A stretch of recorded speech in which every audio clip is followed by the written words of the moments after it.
Do you know someone like this? A woman who says things she doesn't really mean when she's around a man she likes or someone she wants to impress. A funny woman. While it might be a way to show affection, it's a different story if she changes her attitude based on who she's with. Funny girls always end up causing harm behind the scenes. I'm going to share a story about when I was on the receiving end of this behavior. My name is Flora. 7 years ago, I was in a 3-year relationship with a guy named Daniel, and we were planning to get married in the fall. Around that time, we found out that his older brother was also planning to get married. It was great to have 2 happy events happening at the same time, but considering the financial burden on the invited guests, we thought it might be better to avoid having them overlap. So we had a discussion and decided that the older brother would have his wedding first. That's when Nina, his wife, became my sister-in-law. I'm 2 years younger than her, and she was very kind, treating me like a sister. I thought we'd get along well as sisters-in-law. But her attitude changed completely 6 months after her wedding. It was the day we came back from our honeymoon. Grandma, Daniel, and Flora are back from their trip, my mother-in-law said loudly. Daniel's 80-year-old grandmother, who lives with my in-laws, came out of the back room. Daniel, Flora, welcome back. I brought you the toffee you like. When I handed my grandmother-in-law her gift, she smiled happily. Daniel, you've really got yourself a great wife. She even thought of me during the wedding ceremony. It was an intimate ceremony with just family, and even the meal was Japanese cuisine, which is rare for young people these days. It was then that my sister-in-law, Nina, walked in. Oh, you all look like you're having a good time together. Nina, you came just in time. Daniel and Flora brought us some toffee from their honeymoon. Join us, my mother-in-law invited her. But Nina replied, not this time. I just came to drop off the invitations for your birthday party, mother-in-law. Well, I have some things to do, so I'm going to take off. Then she walked out the front door. I followed her. Here's a souvenir. It's not much, I said, handing her a paper bag with sweets. She peeked inside and laughed. It looks like something you could buy at any train station, huh? I'm sorry, I stammered. And Flora, from now on, could you stop calling me by my first name? You're married now, so you should understand, right? Yes, I replied, feeling taken aback. The Nina who used to call me by my first name or a nickname now addressed me more formally, and her words and tone seemed harsh. What could have happened? I wondered if I had done something to upset her, but I couldn't think of anything. Maybe she was just in a bad mood. Still, I was left with an uneasy feeling. At the restaurant my sister-in-law had booked for my mother-in-law's birthday celebration, my in-laws and Nina were waiting. I was about to ask why my grandmother-in-law wasn't there, but my sister-in-law spoke up. Now that everyone's here, father-in-law, could you please say a few words for the toast? We finished the main course, and just as we were about to have dessert, my sister-in-law said, Mother-in-law, this is a birthday present from Ty and me. When my mother-in-law opened the box my sister-in-law handed her, it revealed a high-end bag. Oh my, can I really accept such an expensive gift? We chose it because we thought it would be perfect for a fashionable mother-in-law like you. Nina had also given my father-in-law a watch for his birthday 3 months earlier. Seeing my mother-in-law's happiness, my sister-in-law looked at me with satisfaction. Flora, you have something too, right? Yes, I'm not sure how to follow that, but as my mother-in-law unwrapped the package I handed her, she exclaimed, Oh, how lovely. Did you make this, Flora? Yes, I enjoy sewing. I had given her a handmade apron. I remembered my mother-in-law saying before that she wished there were more fashionable aprons out there, so I made one to suit her taste. Thank you. This is exactly what I wanted, and it's even more special that you made it for me. My mother-in-law was delighted. My sister-in-law, who had been nodding along to the conversation, smiled and said, Flora, you're really skillful with your hands. I'm jealous. Can you teach me sometime? I had been worried about how my gift would be received, so I was relieved by their kind words. I excused myself and went to the restroom. While washing my hands, I felt someone's gaze on me. I looked up to see my sister-in-law glaring at me through the mirror. I had a shocked expression on my face. What's so surprising? She snapped. I'm sorry, I mumbled, still taken aback. I didn't notice at first. Hey Flora, what's with that birthday present? Did you really think she'd be happy with something like that? A handmade apron. It's so outdated, like something from a grade school economics class. She laughed, mocking me while crossing her arms. I feel like I'll catch your bad taste if I'm around you, she said, pinching her nose and making a gesture to fan away the smell before leaving the restroom. From that point on, my sister-in-law acted completely different when we were alone compared to when we were with family. My husband would just tell me not to worry about it and wouldn't take the issue seriously. Still, I continued to visit my in-laws' house to see my grandmother-in-law, who looked forward to my visits. Lately, I hadn't had any run-ins with my sister-in-law. Then one day, I received a message from her after a long time. I have something to tell you. When I went to my in-laws' house that day, my sister-in-law, who had come alone, was happily chatting with them. Nina is pregnant. It's a boy, my mother-in-law said joyfully. My in-laws already knew about my sister-in-law's pregnancy, but they had called us over so she could tell us in person. Feeling mixed emotions while my in-laws beamed with happiness, I pretended to make tea and went to the kitchen. Even so, I couldn't help but listen to the conversation in the living room. Actually, there's something I'd like to ask, my sister-in-law said. What is it? Don't be shy, just say it. Well, I talked to Ty about it, and we were wondering if we could live here with you after the baby is born. So, here's a proposal. If the family grows, it might become a little cramped, so we would appreciate it if we could renovate the house. Of course, we'll cover the expenses. She suggested this humbly, but I felt she might have had another motive. Unaware of this, my father-in-law said, I appreciate the sentiment, but wouldn't we all end up being overly conscious of each other? My father-in-law said, you don't have to worry about us, but why don't you just build your own house? If it's about money, we'd be happy to help. Right, honey? Yeah, that's right, my mother-in-law agreed. Upon hearing my in-law's words, my sister-in-law said, really? Are you sure? That's too bad. I was looking forward to living together. This was probably all part of her plan. My sister-in-law came over to me in the kitchen with a smug look. Did you hear that? My father-in-law is going to give me the money for my own house. She casually revealed that she never had any intention of living with her in-laws from the start. My future is secure now. I have a husband who works at a top-tier company, a new house, and a son on the way. Plus, I've got my in-laws on my side. You really picked the wrong person to mess with. Excuse me. Being friends with that old woman won't get you anywhere, she added. Unable to hold back any longer, I raised my voice. Nina, that's completely inappropriate. Don't be so loud. Everyone will hear you, she whispered in my ear. God must be watching over me. After all, he made sure I, as the eldest son's wife, would have a child before you. I didn't immediately understand what my sister-in-law meant, but then I realized something. How did she know about it? Only my husband and grandmother-in-law should have known. Suddenly, my grandmother-in-law walked up. What are you two talking about? Oh, it's nothing, my sister-in-law replied with a fake smile before quickly returning to the living room. Flora, would you like to have some tea in my room? Once inside, my grandmother-in-law checked again to make sure no one was outside the room and said, Flora, is Nina being mean to you? I replied, hesitating.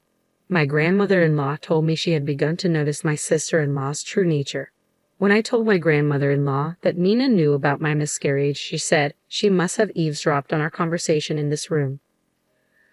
Had planned to keep my pregnancy a secret for the first several weeks, only telling my husband and grandmother-in-law because I didn't know what my sister-in-law would do if she found out. Unfortunately, I ended up having a miscarriage. My sister-in-law had deliberately called us to her in-laws' house to announce her pregnancy. I couldn't help but think she was mocking me. I couldn't forgive her. I decided to tell my elderly grandmother-in-law everything about Nina's behavior, which I hadn't mentioned before to avoid worrying her. My grandmother-in-law held my hand and said, Don't worry, Flora. Leave it to this old lady. Several months later, my sister-in-law gave birth to a baby boy at a hospital near her parents' home. We gave her husband some money as a gift, but I separately sent a present to Nina's family home. Even though she should have received it by now, she never said anything. I decided to call my sister-in-law in front of my grandmother-in-law and parents-in-law. What, you're asking for a thank you? Sending me such a cheap handmade baby outfit. How stingy can you be? My sister-in-law started the conversation by ranting loudly. I put her on speaker. I threw that thing in the trash already. Just send me a stroller instead. I waited for my sister-in-law to finish before revealing the truth. Nina, did you check what was inside that gift? What? Yes, I made the baby outfit, but your father-in-law asked me to. Your parents-in-law embroidered your child's name on the chest of the outfit. I also mentioned that in the letter I included. Didn't you read it? What? Are you kidding? My sister-in-law's confident tone gradually faded.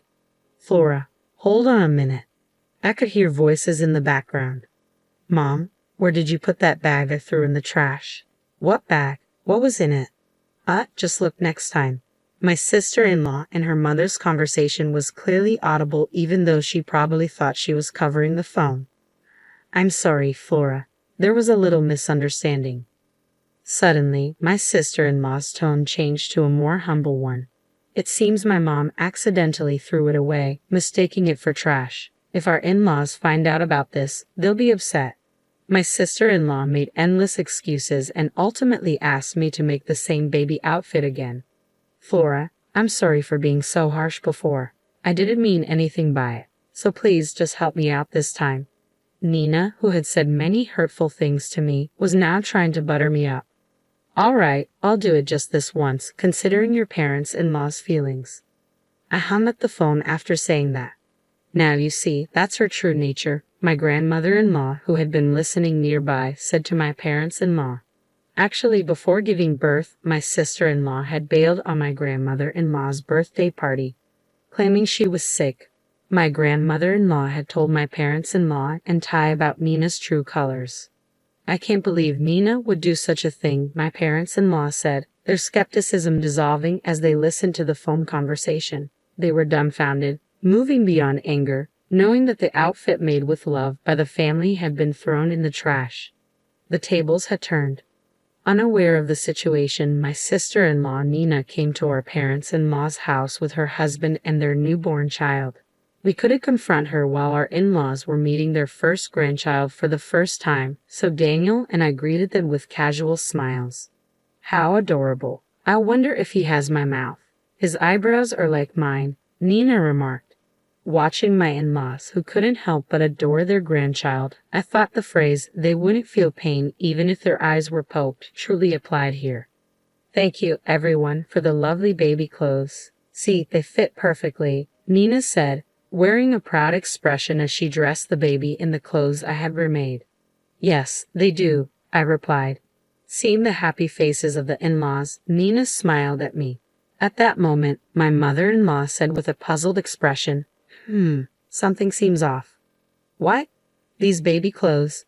The embroidery wasn't this beautiful before, was it? Am I imagining things? She tilted her head. Oh no, it's always been this beautiful, Nina replied nervously. I guess so, my mother-in-law said, seemingly convinced. Nina laughed nervously, relieved that nothing more came of it. Let me hold my great-grandchild, my grandmother-in-law said, reaching out.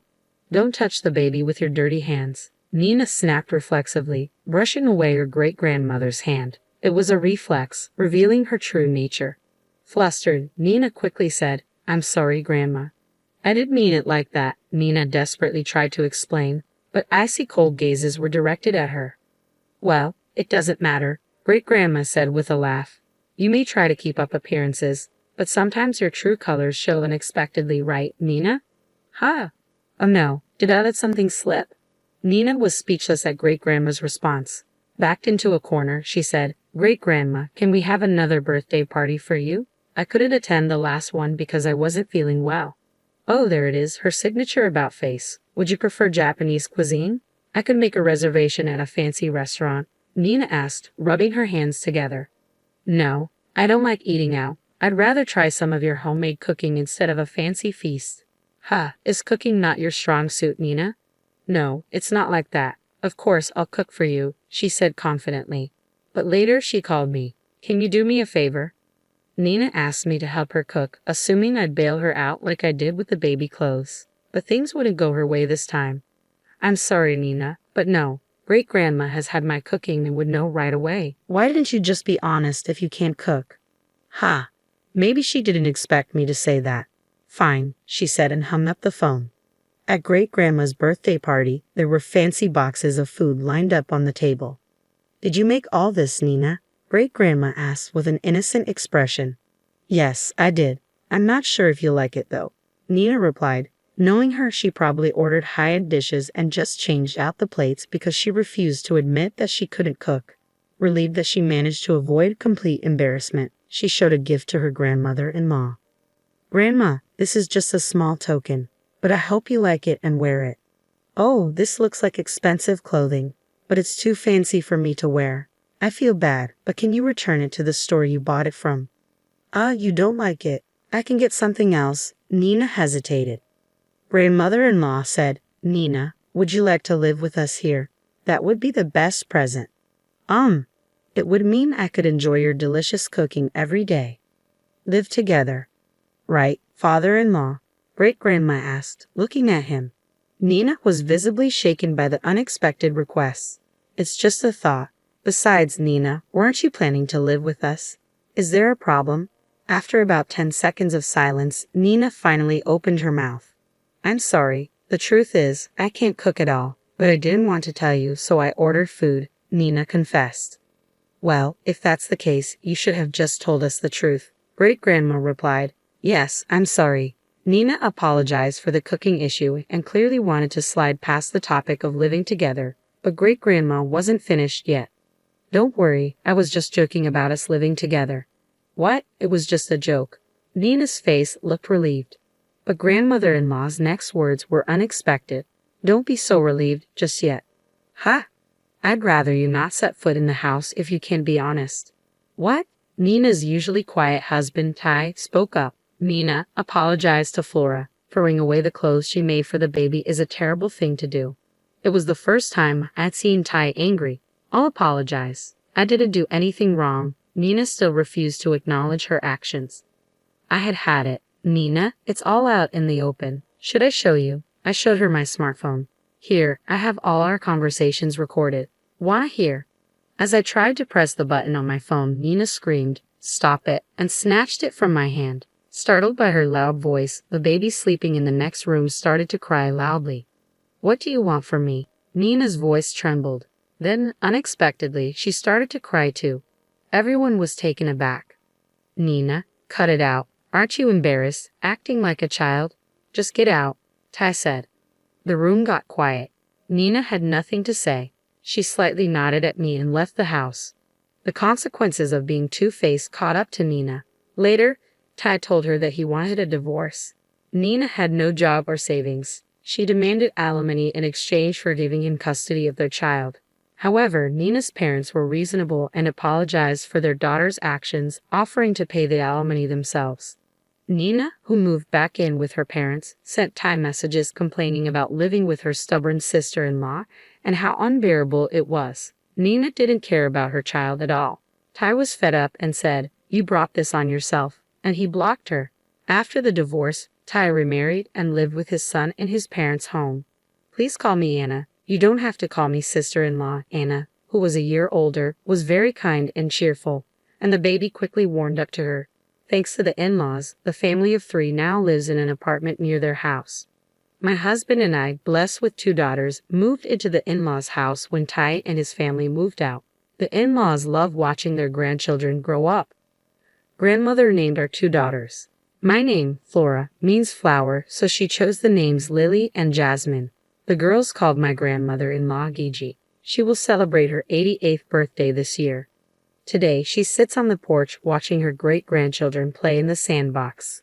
Gigi, here's some toffee, the girls say, offering her balls of mud. She laughs and says, "Thank you, it's delicious." As I watch this adorable exchange from a distance, I whisper, "Gigi, please live a long life and watch over our children as they grow up."